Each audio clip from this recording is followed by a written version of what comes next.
एक बेटी की दर्द भरी कहानी। सुबह का समय था। सूरज की लाल किरणें सुबह की शुरुआत कर रही थी। हरे भरे पेड़ों पर चिड़िया मीठे सुर में गुनगुना रहे थे। ऐसे निसर्गम्य वातावरण में शालिनी अनाथ आश्रम के छोटे बच्चों की सेवा कर रही थी। कभी कभार शायद माँ का प्यार भी कम पड़ जाए, लेकिन इस आश्रम में बच्चों को मिलने वाले प्यार में कभी कमी नहीं आती थी। सूरज की कोमल धूप में मात्र 10 से 12 साल की नीता सूरज को एकटक निहार रही थी। तभी उसे एक ख्याल आया।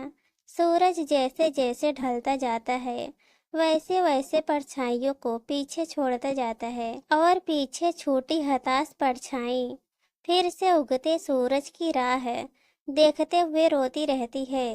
इस विचार से नीता का मन भर आया और उसे अपनी माँ की याद आ गई। तभी वह अपने मन ही मन में बोलने लगी, माँ तुझे याद नहीं कि मेरे पापा मुझे छोड़कर कब भगवान के पास चले गए? पर तुम ही मुझे कहती थी ना कि बेटा तो 6 महीने की थी तब तेरे पापा को कैंसर की बीमारी थी। इस वजह से तेरे पापा भगवान के घर चले गए। लेकिन तकदीर की लड़ाई में मैंने हार नहीं मानी। नीता बेटा, तेरे साथ यह कठिन दुख की लड़ाई जितनी है, इसलिए मैं तेरी परछाई बनकर तेरे लिए जो हो सके वह करूंगी। समय आने पर मैं लोगों के घर के काम भी करूंगी, पर तुझे बहुत पढ़ाऊंगी, तुझे बड़ा बनाऊंगी। मैं तेरे पापा के सपने को पूरा करूंगी। तेरे पापा की बहुत इच्छा थी कि हमारी छोटी सी नीता बड़ी होकर आईपीएस बने, लेकिन जिंदगी में ऊंचा उठने के लिए तेरे पापा से तेरे पंखों को मिलने वाली ताकत तेरे पापा के जाने से टूट गई। लेकिन माँ, इतने बड़े दुख के रेगिस्तान में मैं सुख की परछाई ढूंढ रही थी। मेरे इन पंखों को बल देती माँ। लेकिन क्यों माँ, क्यों मेरे पंखों को बल देने से पहले मुझे क्यों छोड़कर चली गई?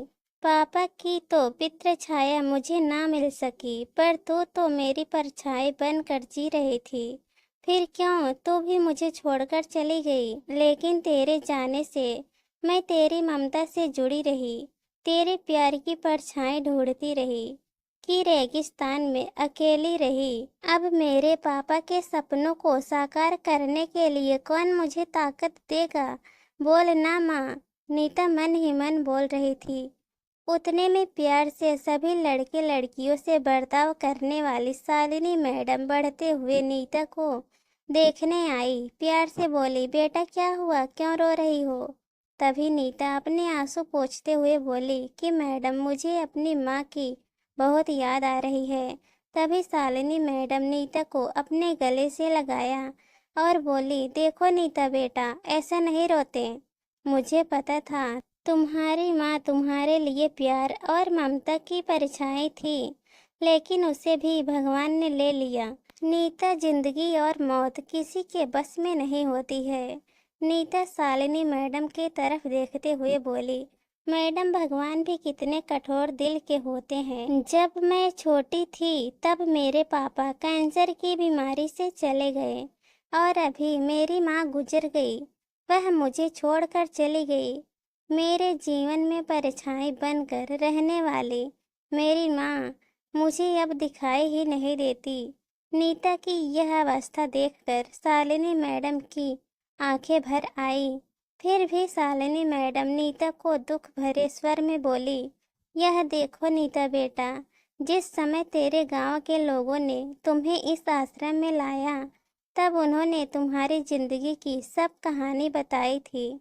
इसी कारण से मैं तुम्हें अकेले नहीं छोड़ती हूँ, लेकिन इसके आगे मैं तुम्हारी माँ बनकर, तुम्हारी परछाई बनकर जिंदगी जीना चाहती हूँ। ऐसा बोलकर शालिनी मैडम ने नीता को अपने बाहों में भर लिया और रोने लगी। शालिनी मैडम को सीने से लगाकर नीता को ऐसा लगा जैसे उसकी खोई हुई माँ शालिनी मैडम की परछाई बनकर उसकी साथ देने आ गई हूँ।